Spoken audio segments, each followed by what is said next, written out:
Hello, ये class 11th का first chapter some basic concepts of chemistry का fourth video है, जिसमें आज हम लोग कुछ कंसंट्रेशन टर्म के बारे में पढ़ेंगे, जिसमें मोलरिटी, मोलैलिटी, मोल फ्रैक्शन, मास परसेंट और पार्ट्स पर मिलियन के बारे में पढ़ेंगे। लेकिन उससे पहले कुछ बेसिक पता होना चाहिए। जैसे सबसे पहले पता होना चाहिए कि सॉल्यूशन किसको कहते हैं। देखिए, सॉल्यूशन पता होने के लिए पहले बता चुके हैं कि मिक्सचर जो होता है वो दो टाइप का होता है, एक होमोजीनियस मिक्सचर और दूसरा हेटेरोजीनियस मिक्सचर। देखिए, होमो वर्ड का मतलब होता है सेम और हेटेरो वर्ड का मतलब होता है डिफरेंट। देखिए, ये जो होमोजीनियस मिक्सचर होता है ना, इसी को हम लोग कहते हैं सॉल्यूशन। कहने का मतलब समझिए, जैसे हम लोग एक कंटेनर में वाटर लिए हैं, उस वाटर में जैसे हम लोग चीनी मिलाते हैं, तो चीनी जो मिलता है वो कैसे मिलता है, पूरे वाटर में यूनिफॉर्मली मिलता है। मतलब एक बूंद शरबत पिए या पूरे वाटर वाला जो शरबत है पूरे को पिए, उसका जो स्वीटनेस होता है वो क्या होता है, सेम होता है। मतलब चीनी जो है वो यूनिफॉर्मली इसमें मिला है, तो उसी को कहते हैं सॉल्यूशन। किसको सॉल्यूशन कहते हैं? The homogeneous mixture of two or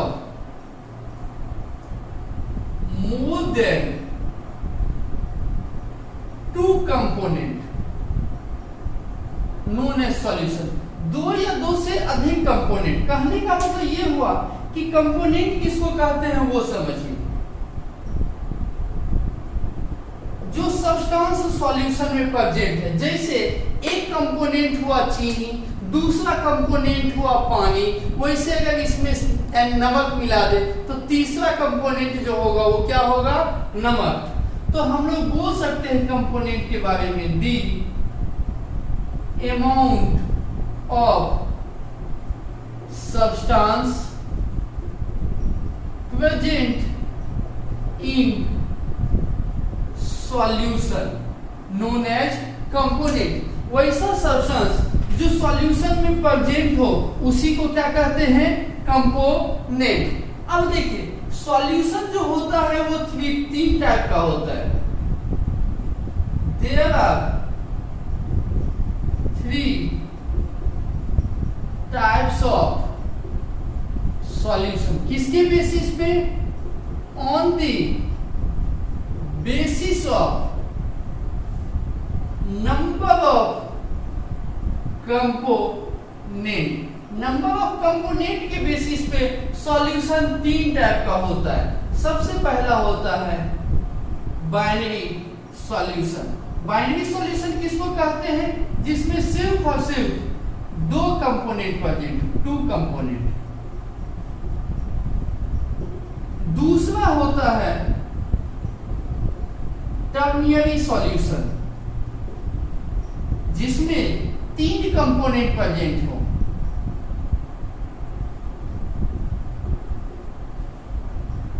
और थर्ड जो होता है वो होता है पॉलिनरी सॉल्यूशन,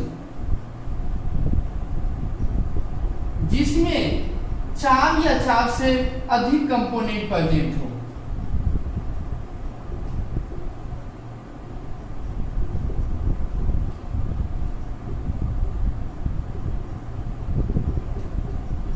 लेकिन हम लोगों के सिलेबस में सिर्फ और सिर्फ बाइनरी सॉल्यूशन के बारे में पढ़ना है, जिसमें सिर्फ और सिर्फ दो कंपोनेंट प्रेजेंट होता है, उसी को क्या कहते हैं, बाइनरी सॉल्यूशन।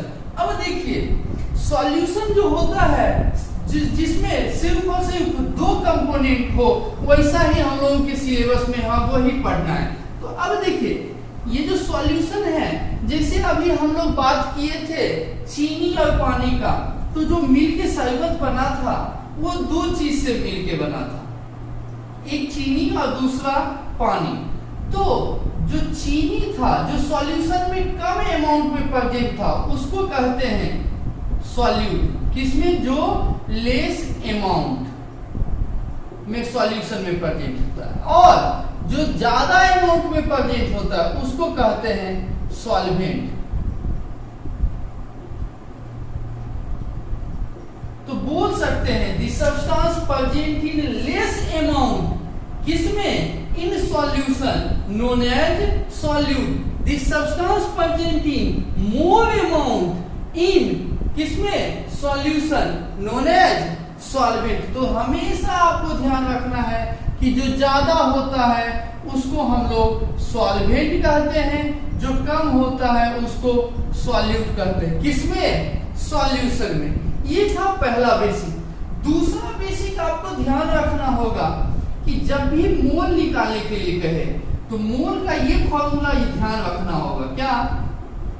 गिवन मास, अब ग्राम में नॉर्मली यूज करेंगे, by gram molecular mass. Given mass by gram molecular mass. Gram molecular mass का एक अलग से वीडियो बना दिए हैं कि किसी का भी कैसे ग्राम मॉलिक्यूलर मास कैलकुलेट करते हैं। तो अब सबसे पहले हम लोग कुछ इंपॉर्टेंट कंसंट्रेशन टर्म पढ़ना स्टार्ट करते हैं। तो सबसे पहले टॉपिक दीजिएगा मास परसेंट। देखिए, कभी भी नाम ही है मास परसेंट, कभी भी किसी भी चीज का परसेंट निकालते हैं, क्या टॉपिक दिए हैं? मास परसेंट। इसको नॉर्मली W परसेंट से डिनोट करते हैं या M परसेंट से डिनोट करते हैं। अब देखिए, कभी भी कोई भी चीज का, जैसे आपका एग्जाम हुआ है, उस एग्जाम अगर 40 मार्क्स का एग्जाम है और 40 में आपको 20 आया है, तो कैसे उसका परसेंट निकालते हैं? तो जितना आपको आया है दैट मीन्स 20 बटा टोटल और इनटू 100, यही ना निकालने का टर्म है। जितना आपको आया है बटा टोटल इनटू 100, यही क्या निकलता है? परसेंट निकलता है। इसका कहने का मतलब क्या हुआ? जैसे यहाँ पे इसको कैलकुलेट करेंगे, ये आएगा 1/2 50। कहने का मतलब 50%। तो ये जो है परसेंट निकालने का मतलब क्या हुआ कि आपका जो 40 मार्क्स का एग्जाम था उसको किस में कन्वर्ट कर दिए हैं? 100 में कन्वर्ट कर दिए। किस में कन्वर्ट किए हैं? 100 में। तो बस मास परसेंट भी वही है। तो यहाँ पे जो रेफरेंस लेते हैं वो 100 तो लेते हैं, लेकिन नॉर्मली यूज क्या करते हैं? ग्राम में। किसमें? मास है तो क्या यूज करते हैं? ग्राम। तो यहाँ पे ये बोला जाता है amount of substance present in, किसमें? 100 ग्राम में। कितना में? 100 ग्राम ऑफ सॉल्यूशन में। 100 ग्राम ऑफ सॉल्यूशन में। जैसे यहाँ पे क्या बोलते हैं कि कितना मार्क्स आया है, ये बोल सकते हैं मार्क्स ऑब्टेन्ड, किसमें? In total 100 marks. Total 100 marks में कितना मार्क्स आया? तो यही बताता है ना 50% कि how much marks you will get in total 100 marks. बस वही है कि मास परसेंट क्या बताता है, कितना सब्सटेंस प्रेजेंट है टोटल 100 ग्राम में। तो इसका जो फॉर्मूला आएगा W/W परसेंट या M/M परसेंट, इसको W/W परसेंट से भी डिनोट करते हैं। तो क्या बोल सकते हैं? ऊपर में जो निकालना है तो बोल सकते हैं अमाउंट ऑफ सब्सटेंस, जिसका आपसे पूछ रहा है। नीचे में अमाउंट ऑफ सॉल्यूशन, और कन्वर्ट करने के लिए किससे मल्टीप्लाई करना होगा? 100 से। लेकिन आपको ध्यान रखना होगा कि ये तो नॉर्मल फॉर्मूला है, इससे सब कुछ पता नहीं चलेगा। मेन जो पता चलेगा वो किससे? वो देखिए क्वेश्चन में आपको ये ढंग से दिया हुआ रहेगा, W/W परसेंट ऑफ, या यहां दिया हुआ रहेगा 30% W/W पहला एग्जांपल है 30% W/W% of NaOH sodium hydroxide. इसका मतलब क्या हुआ?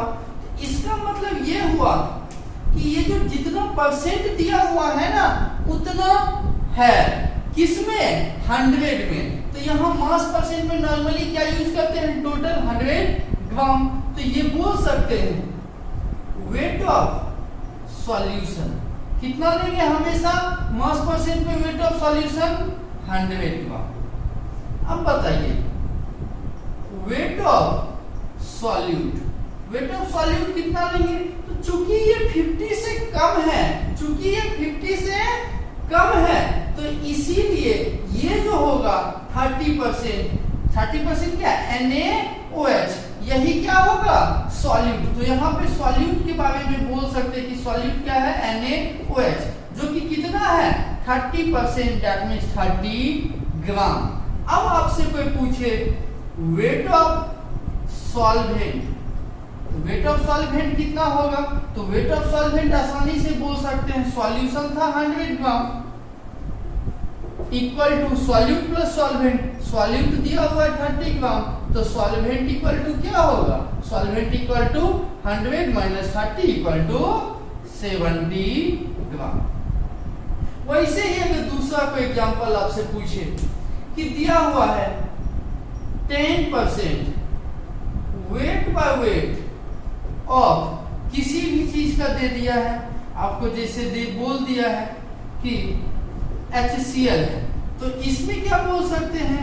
इसमें बोल सकते हैं वेट ऑफ सॉल्यूट। हमेशा सॉल्यूशन कितना लेना है? 100 ग्राम। तो इसको बार बार लिखने का कोई जरूरत नहीं है। तो यहाँ पे चूंकि ये 50 से कम है तो ये क्या होगा? सॉल्यूट। तो सॉल्यूट यहाँ पे क्या है? HCl, जो कि कितना है? 10 ग्राम। अगर आपसे कोई पूछे वेट ऑफ सॉल्वेंट, तो वेट ऑफ सॉल्वेंट कितना होगा? 100 माइनस 10 ग्राम इक्वल टू 90 ग्राम। यही था मास परसेंट। अगर आपसे कोई पूछे वॉल्यूम परसेंट के बारे में, दूसरा जो कंसंट्रेशन टाइप हम लोग पढ़ेंगे वो पढ़ेंगे वॉल्यूम परसेंट। जो मास परसेंट समझ गए वैसे ही सेम है वॉल्यूम परसेंट।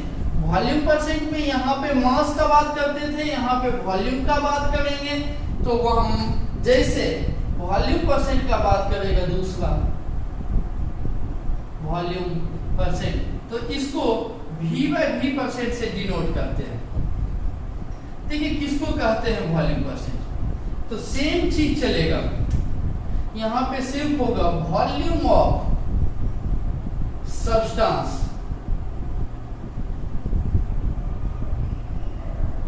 Presenting 100 ml। वहां पे लिए थे 100 ग्राम, मास का बात था, तो यहाँ पे क्या लेंगे? 100 ml ऑफ सॉल्यूशन। अगर V/V% का बात करें तो हम लोग बोल सकते हैं ऊपर में वॉल्यूम ऑफ सब्सटेंस जिसका निकालना है, नीचे में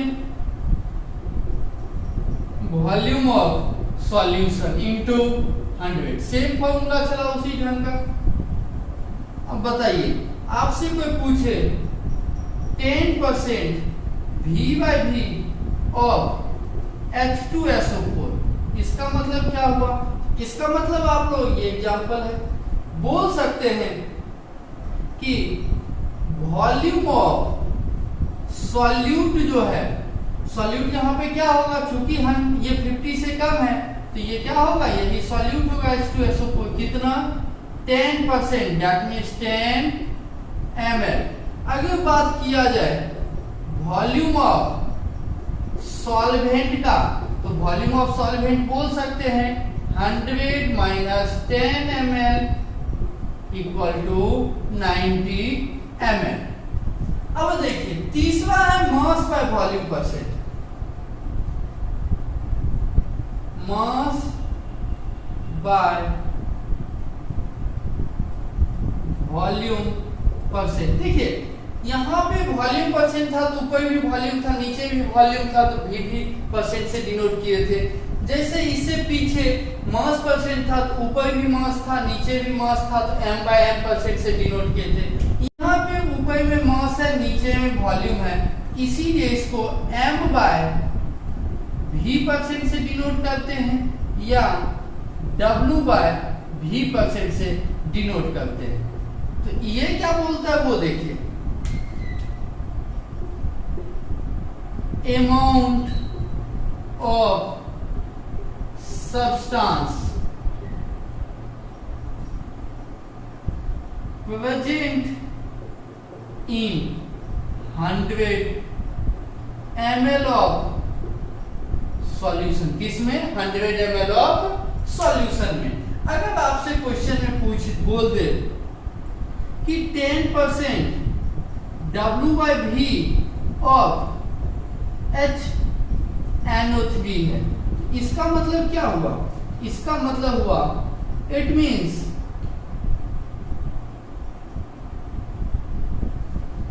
देखिए कितना है 10%, तो 10 ऊपर में क्या है? अमाउंट ऑफ सब्सटेंस, मास का बात कर रहे हैं। 10 gram of HNO3 present in किसमें? 100 ml ऑफ सॉल्यूशन में। अब एक चीज ध्यान देने वाली बात क्या है वो समझिए कि इसमें ना डायरेक्टली आप इस 10 को माइनस मत कीजिएगा 100 से। क्यों? क्योंकि यहाँ पे ये ग्राम में है और ये ml में है। बहुत सारा सिचुएशन ऐसा आपको आएगा जहां पे ग्राम और ml इक्वल होता है, वो कंडीशन दिया हुआ रहेगा, लेकिन आप लोग हमेशा ये चीज मत कीजिएगा कि इस 100 से 10 को माइनस कर दिए, दोनों का यूनिट अलग अलग है। अगर इस ढंग का फॉर्मूला का बात करें किसका? m/v%, तो ये बोल सकते हैं ऊपर में क्या बोलेंगे? मास ऑफ सब्सटेंस, नीचे में क्या बोलेंगे? Volume of solution into 100।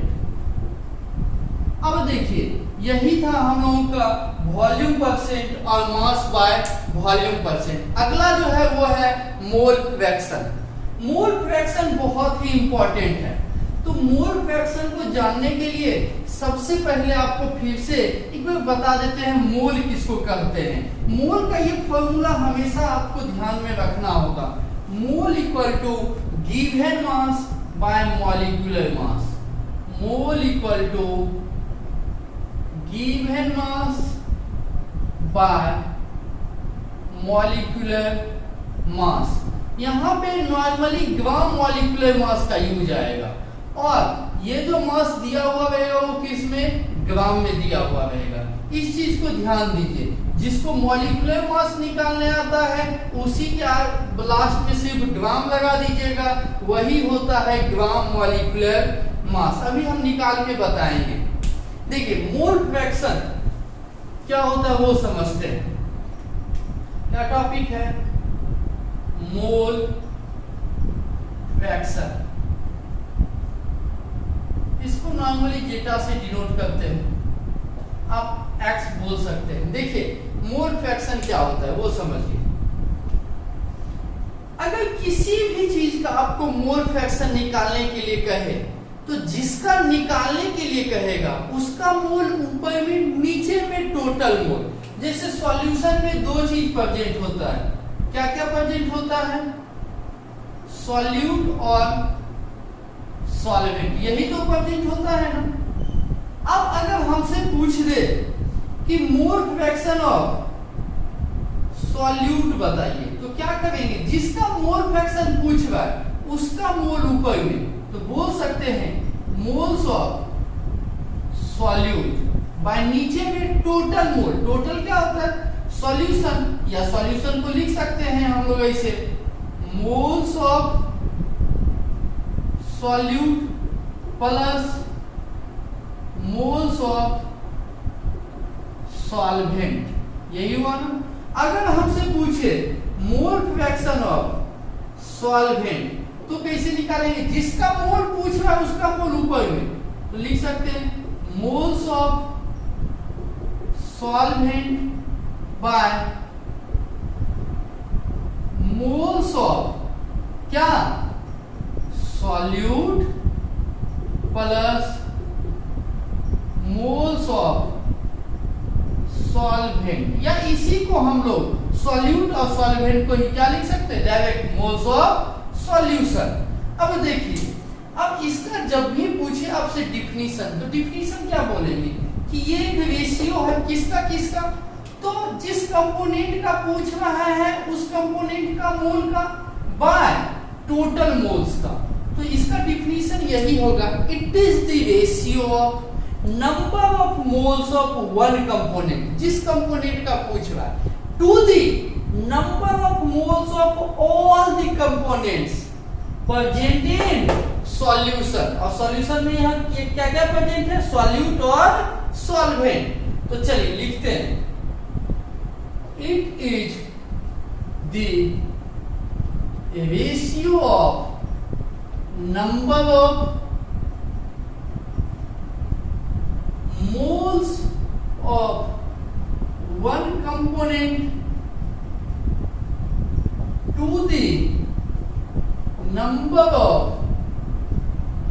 moles of all the components present in solution, जो सॉल्यूशन में प्रेजेंट हो। अब दूसरा चीज, आपसे अगर इसका यूनिट पूछे तो ऊपर भी मोल है और नीचे देखिए मोल प्लस मोल इक्वल टू मोल ही होगा ना, 5 kg plus 3 kg 8 kg, kg ही हुआ ना, ऊपर भी मोल और नीचे भी मोल। तो मोल और मोल कैंसिल होके ये क्या होता है, यूनिट लेस।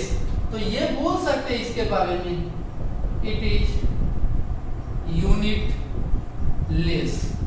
अब बताइए एक चीज और, कि ये मोल फ्रैक्शन जो होगा वो वॉल्यूम पे डिपेंड करेगा या नहीं करेगा, टेम्परेचर पे डिपेंड करेगा या नहीं करेगा। तो ध्यान ये रखना, जिसमें वॉल्यूम यूज होता है वो टेम्परेचर पे डिपेंड करता है, जिसमें वॉल्यूम यूज नहीं होता है वो टेम्परेचर पे डिपेंड नहीं करता है। तो बोल सकते हैं इट इज टेम्परेचर इंडिपेंडेंट। आगे बताएंगे कैसे वॉल्यूम और टेम्परेचर में रिलेशन होता है। अब बताइए, मान लेते हैं let moles of solute, moles of solute को माने हैं N1 और मोल्स ऑफ सॉल्वेंट को माने हैं N2। तो यहाँ पे मोल्स ऑफ सॉल्यूट के जगह पे हम लोग क्या लिख सकते हैं बताइए, अगर मोल फ्रैक्शन ऑफ सॉल्यूट पूछे तो बोल सकते हैं N1 by N1 plus N2 आसानी से।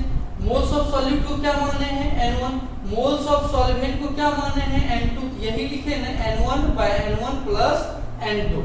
वैसे ही अगर हमसे पूछे मोल फ्रैक्शन ऑफ सॉल्वेंट के बारे में तो बोल सकते हैं N2 by N1 plus N2, यही ना N2 by N1 plus N2।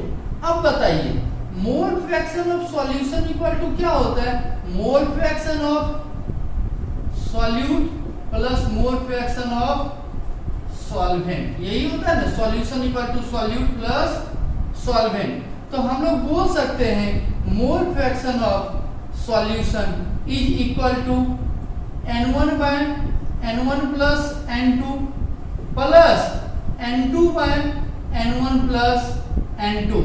तो इसी का जब एलसीएम लेंगे तो क्या आएगा N1 प्लस N2, तो यही आएगा N2 प्लस N1, जो कि कैंसिल होके कितना हुआ 1।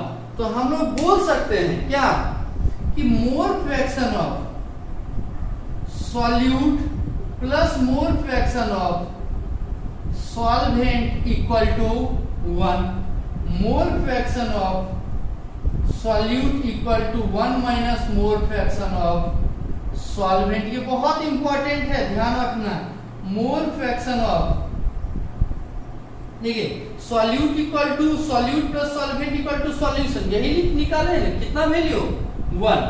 बोल सकते हैं solute equal to 1 minus solvent को इस साइड कर दिए, वैसे ही solvent equal to 1 minus mole fraction of solute. अब देखिए इस पे जो मेनली न्यूमेरिकल आएगा ना उसमें किस ढंग से दिया हुआ रहेगा, मोल डायरेक्ट नहीं दिया हुआ रहेगा, आपको मास वगैरह दिया हुआ रहेगा। क्वेश्चन में क्या क्या दिया हुआ रहेगा गिवन, वो देखिए गिवन क्वेश्चन में क्या क्या दिया हुआ रहेगा। हमेशा आपको दिया हुआ रहेगा गिवन में वेट ऑफ सॉल्यूट जो कि मान लेते हैं W1, और दिया हुआ रहेगा वेट ऑफ सॉल्वेंट जिसको मान लेते हैं W2, और दिया हुआ रहेगा सॉल्यूट का नाम, जैसे HCl है तो उसको मॉलिक्यूलर वेट, और क्या दिया हुआ रहेगा सॉल्यूट, जैसे ही नाम दिया हुआ रहेगा आसानी से निकाल लेंगे। जैसे दिया हुआ है उसको मान लिए हैं M1, और क्या दिया हुआ रहेगा मॉलिक्यूलर वेट ऑफ सॉल्वेंट, जैसे वाटर बोल दिया कि सॉल्वेंट है उससे उसका मॉलिक्यूलर वेट निकालेंगे, निकाल के बताएंगे आपको। अब देखिए इस ढंग का क्वेश्चन दिया हुआ है तो आपको ध्यान रखना है कि मोल इक्वल टू होता है गिवन मास, किसी में नॉर्मली ग्राम में दिया हुआ रहेगा, बाय ग्राम मॉलिक्यूलर मास। अब आपसे पूछे मोल फ्रैक्शन ऑफ सॉल्यूट तो क्या लिखेंगे बताइए, गिवन मोल कैसे निकलता है, given mass by gram molecular मास, ये भी ग्राम में ये भी ग्राम में, तो अभी आपको यूनिट भूलिए, नॉर्मली बस ऐसे ही देखिए गिवन मास बाय मॉलिक्यूलर मास। तो गिवन मास कितना दिया हुआ है सॉल्यूट का W1, यही है ना ऊपर में moles of solute W1 bye क्या होगा मॉलिक्यूलर मास, तो सॉल्यूट का मॉलिक्यूलर मास कितना दिया हुआ है M1 बाय M1, नीचे में फिर से क्या है N1, तो W1 बाय M1, फिर से प्लस किसको करना है वेट ऑफ सॉल्वेंट जो कि क्या है W2, तभी ना मोल्स ऑफ सॉल्वेंट निकलेगा। मोल्स ऑफ सॉल्वेंट कैसे, given mass of solvent bye molecular mass of solvent. अब ये जैसे सॉल्यूट का निकाले वैसे ही हम लोग सॉल्वेंट का भी निकाल सकते हैं आसानी से। कैसे निकलेगा सॉल्वेंट का, तो सॉल्वेंट का इसी ढंग से सेम निकलेगा। ऊपर में क्या निकालना है moles of solvent that is W2 by M2, नीचे में moles of solute plus moles of solvent. बस इतना ध्यान रखना है, जो भी है हम डायरेक्ट यहीं पे न्यूमेरिकल का बता दिए पूरा सॉल्व करके। अब एक क्वेश्चन देते हैं, हम लोग को मोल फ्रैक्शन निकालने के लिए कहा है कैलकुलेट। क्वेश्चन देखिए क्या है, calculate the mole fraction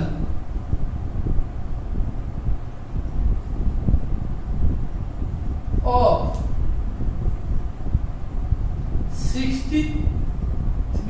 630 gram of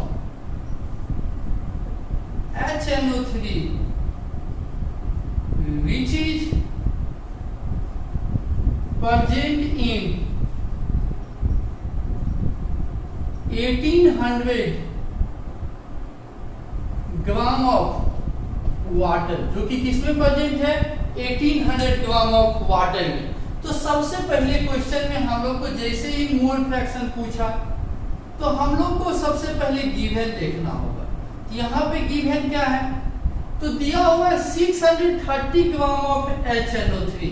तो ये जो 630 ग्राम है ये क्या है, ये है वेट ऑफ सॉल्यूट। कैसे समझे कि ये वेट ऑफ सॉल्यूट है, सॉल्वेंट क्या है ज्यादा है, सॉल्यूट क्या है कम है, तो यही क्या होगा सॉल्यूट। कितना सॉल्यूट, सॉल्यूट यहाँ पे क्या है HNO3 कितना दिया हुआ है 630 ग्राम। अब जैसे ही HNO3 दिया हुआ है तो इसका हम लोग ग्राम मॉलिक्यूलर मास या ऐसे निकालेंगे मॉलिक्यूलर मास कितना होगा, जो कि मॉलिक्यूलर मास को किस में लिखेंगे ग्राम में, उसी को क्या कहते हैं ग्राम मॉलिक्यूलर मास। तो HNO3 का निकालते हैं। हाइड्रोजन का होता है 11, नाइट्रोजन का होता है 740, ऑक्सीजन का होता है 816। अब बताइए हाइड्रोजन का यहाँ पे कितना एटम है, एक एटम है, तो 1 into 1 प्लस नाइट्रोजन का कितना एटम है, तो नाइट्रोजन का भी एक एटम है, तो 1 into 14 प्लस ऑक्सीजन का कितना एटम है 3, तो 3 into 16। अब यही जब निकालेंगे टोटल तो आएगा 63। अब इसी को ये क्या निकला है मॉलिक्यूलर मास। अब जब मॉलिक्यूलर मास को ग्राम में एक्सप्रेस करते हैं तो कहते हैं ग्राम मॉलिक्यूलर मास। तो ग्राम मॉलिक्यूलर मास कितना निकला हम लोगों को 63 ग्राम। अब आगे क्या दिया हुआ है which is presenting 1800 gram of water, that means weight of solvent. और सॉल्वेंट यहाँ पे क्या है H2O, कितना दिया हुआ है 1800 ग्राम। अब बताइए ये अलग है, क्या निकाले थे ये मॉलिक्यूलर मास, ऐसे ही आप लोग को समझा देते। अब बताइए अब हम लोग इसका क्या लिखेंगे ग्राम मॉलिक्यूलर मास, जो कि कितना निकला है वाटर का। तो वाटर के भी केस में हम लोग निकालेंगे H2O, हाइड्रोजन का 2 एटम है 2 into 1 अभी जस्ट बताए थे, प्लस ऑक्सीजन का 1 एटम है तो 1 into 16, तो यही निकलेगा 18। तो यहाँ पे क्या लिखेंगे 18 ग्राम। अब हम लोग से मोल फ्रैक्शन पूछ रहा है, calculate the mole fraction of इतना ग्राम ऑफ HNO3 का। तो मोल फ्रैक्शन ऑफ सॉल्यूट का भी जस्ट हम फॉर्मूला बताए थे W1 by M1, moles of solute bye moles of solute plus moles of solvent, यही ना। इसी को अब हम लोग को कैलकुलेट करना है, बस 630 बाय 63 बाय, ठीक है ये जो लिखे हैं वेट ऑफ सॉल्यूट बाय इसका क्या है M1 मॉलिक्यूलर मास, बाय फिर से क्या लिखेंगे weight of solvent bye molecular मास, कितना है 80। अब बस इसको कैलकुलेट कर लेना है, वही जो होगा आसानी से कट जाएगा। क्या होगा हम लोगों का आंसर। ये था मोल फ्रैक्शन। अब देखिए अगला टॉपिक जो है वो है मोलैलिटी एंड मोलैलिटी। देखिए मोलैलिटी बहुत ज्यादा पूछा जाता है। अब इसका सिर्फ 11th में नहीं 12th में भी बहुत सारा यूज है। तो देखते हैं टॉपिक दीजिए मोलैलिटी एंड मोलैलिटी। देखिए मोलैलिटी और दूसरा टॉपिक जो है वो है मोलैलिटी। मोलैलिटी के लिए ना एक वर्ड यूज किया जाता है, उस वर्ड को कहते हैं हम लोग मोलर। और मोलैलिटी के लिए एक वर्ड यूज किया जाता है जिसको कहते हैं मोलर। मोलैलिटी को कैपिटल M से डिनोट करते हैं, मोलैलिटी को स्मॉल m से डिनोट करते हैं। अब देखिए मोलैलिटी क्या बतलाता है, मोलैलिटी यह बतलाता है कि कितना नंबर ऑफ सॉल्यूट प्रेजेंट है, number of moles of solute, number of moles of solute present है किसमें इन 1 लीटर ऑफ सॉल्यूशन। किसमें 1 लीटर बोलिए या पर लीटर ऑफ सॉल्यूशन में।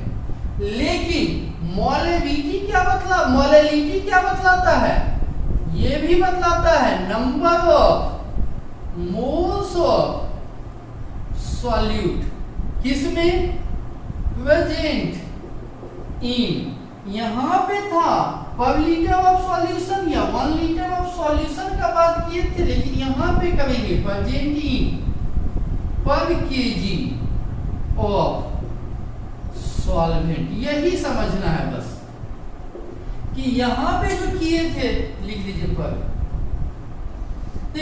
क्या यहाँ पे जो किए थे वो किसमें किए थे कि 1 लीटर सॉल्यूशन में कितना मोल ऑफ सॉल्यूट प्रेजेंट है वो बतलाता है मोलेरिटी, लेकिन 1 केजी सॉल्वेंट में, किसमें, सॉल्वेंट में, यहाँ है सॉल्यूशन, यहाँ है सॉल्वेंट में कितना मोल ऑफ सॉल्यूट प्रेजेंट है वो बतलाता है मोलेरिटी।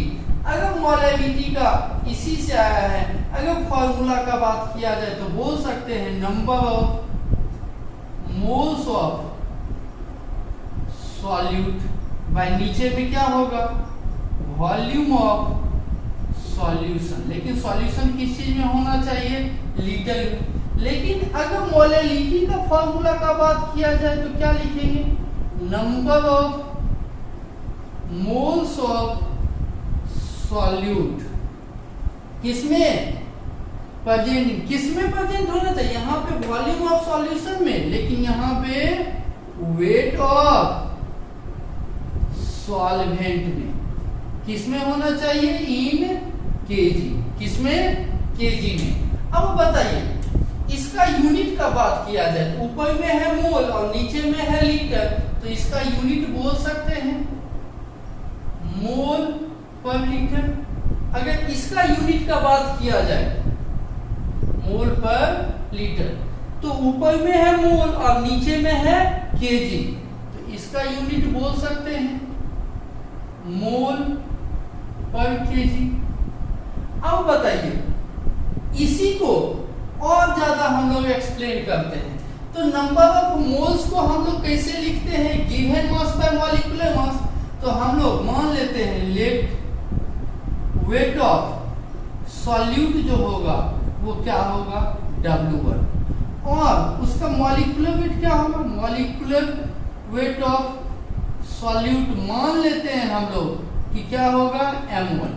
अब इस फॉर्मूला को कैसे लिख सकते हैं बताइए, मोलेरिटी इक्वल टू, तो अच्छा एक चीज और बताइए, 1 लीटर इक्वल टू कितना ml, अगर कोई आंसर मतलब क्वेश्चन में जो दिया हुआ हो सॉल्यूशन वो ml में, तो सबको पता है कि 1 लीटर इक्वल टू होता है 1 litre equal to 1000 ml, 1 litre equal to 1000 ml। तो हम लोग मोलेरिटी इक्वल टू क्या लिख सकते हैं, अब देखिए ऊपर में क्या है, मोल्स ऑफ सॉल्यूट, तो moles of solute given mass by molecular mass, by नीचे में क्या करेंगे, volume of solution, volume of solution. लेकिन अगर ये ml में दिया हुआ रहेगा तो इसी को किससे डिवाइड करना पड़ेगा, 1000 से, तो इसी को और एक्सप्लेन करके लिख सकते हैं मोलेरिटी equal to W1 bye M1, बस अरेंज कर दिए इनटू वॉल्यूम, किस चीज में, ml में अगर दिया हुआ है ऊपर मल्टीप्लाई करेंगे 1000 से, ये ध्यान रखना होगा। अब इसमें बात किया जाए तो सेम चीज मानेंगे, वेट मान लेते हैं, लेट वेट ऑफ सॉल्यूट क्या माने हैं, W1, solvent molecular weight of solute जो है वो माने हैं M1। अब देखिए यहाँ वेट ऑफ सॉल्वेंट का भी जरूरत है ना, तो वेट ऑफ सॉल्वेंट को मान लेते हैं W2, वेट ऑफ सॉल्वेंट को माने हैं W2। अब आपसे अगर पूछे कि मोलेरिटी इक्वल टू क्या होगा, तो बोल सकते हैं W1 बाय M1। ये क्या निकाले हैं, ये निकाले हैं मोल्स ऑफ सॉल्यूट। अब इसको किससे डिवाइड करेंगे, वेट ऑफ सॉल्वेंट से, तो वेट ऑफ सॉल्वेंट हम लोगों के पास कितना है, W2। लेकिन अगर ये दिया हुआ है किस चीज में, ग्राम में, तो इसको किससे डिवाइड करना होगा, 1000 से। क्यों, क्योंकि हम लोग को पता है कि 1 kg इक्वल टू 1000 ग्राम होता है, तो इसी में मोलैलिटी इक्वल टू बोल सकते हैं W1 bye M1 into W2, लेकिन W2 किस में हो, ग्राम में, तो किससे मल्टीप्लाई करना होगा, 1000 से। अब एक क्वेश्चन पूछता है कि 11th में बहुत बार ये क्वेश्चन पूछता है दोनों में से कौन टेम्परेचर पे डिपेंड करता है। तो जिसमें वॉल्यूम यूज होता है, क्यों, क्योंकि वॉल्यूम चेंज करने से टेम्परेचर चेंज करता है, तो वो टेम्परेचर पे डिपेंड करेगा। जिसमें वॉल्यूम यूज नहीं है वो टेम्परेचर इंडिपेंडेंट होगा। तो हम लोग बोल सकते हैं मोलैलिटी के बारे में, it is temperature dependent. Molality के केस में ये बोल सकते हैं कि इट इज टेम्परेचर इंडिपेंडेंट। क्यों, क्योंकि टेम्परेचर को बढ़ाने या घटाने से मास कभी भी चेंज नहीं करता है, लेकिन वॉल्यूम चेंज करता है। अब ये जो है इस पे हम लोग न्यूमेरिकल देख लेते हैं। देखिए इस पे ना एक और फॉर्मूला है मोलैलिटी का जो कि बहुत इंपॉर्टेंट है, वो भी पता होना चाहिए। वो फॉर्मूला क्या है वो देखिए, क्वेश्चन में ना इस ढंग से गिवन रहेगा, क्या क्या दिया हुआ रहेगा वो देखिए। W/W% दे देगा, डेंसिटी दे देगा, मॉलिक्यूलर वेट ऑफ सॉल्यूट, मतलब सॉल्यूट का नाम दे देगा, और हमसे पूछेगा क्या, हमसे पूछेगा मोलैलिटी। तो इसके केस में मोलैलिटी इक्वल टू होता है W/W% into density into 10 bye molecular weight of solute. ये इंपॉर्टेंट है, इसको ध्यान रखिएगा। इस पे बहुत सारा न्यूमेरिकल बनेगा, अगर ध्यान कीजिएगा तो सोच सकते हैं मास परसेंट में जो है वो 100 यूज होता है, यहाँ पे 1000 से डिवाइड करते हैं तो वहीं से कट के आया होगा 10, आसानी से समझ सकते हैं। ये फॉर्मूला भी उसी पे है। अब हम लोग मोलैलिटी और मोलैलिटी पे एक दो न्यूमेरिकल देख लेते हैं। देखिए क्वेश्चन एक दिया हुआ है मोलैलिटी का, calculate the molality of 196 gram of H2SO4 which is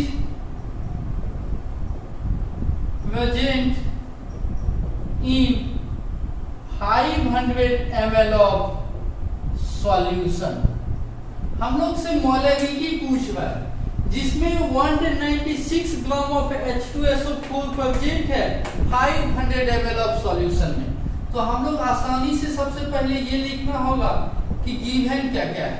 तो यहाँ पे गिवन है वेट ऑफ सॉल्यूट, कितना सॉल्यूट दिया हुआ है 196 ग्राम। अब H2SO4 जैसे ही बोला वैसे ही मॉलिक्यूलर वेट निकल जाएगा। तो H2SO4 के केस में देखिए हाइड्रोजन 11, सल्फर 16 32, ऑक्सीजन 8 16। तो हाइड्रोजन का यहाँ पे कितना आइटम है 2, तो 2 into 1 प्लस सल्फर का एक आइटम तो 1 into 32 प्लस ऑक्सीजन का 4 आइटम तो 4 into 16। यही जब कैलकुलेट करेंगे तो आएगा 98, जिसको हम लोग यहाँ पे 98 ग्राम लिख रहे हैं। और क्या दिया हुआ है, और क्वेश्चन में दिया हुआ है which is present in 500 ml of solution. तो वॉल्यूम ऑफ सॉल्यूशन दिया हुआ है, वॉल्यूम ऑफ सॉल्यूशन कितना दिया हुआ है, तो वो दिया हुआ 500 ml। तो अब जैसे ही हम लोग मोलैलिटी कैपिटल M निकालेंगे तो मोलैलिटी इक्वल टू बोल सकते हैं W1/M1 इंटू V ml, चूंकि ये ml में दिया हुआ है, इंटू 1000।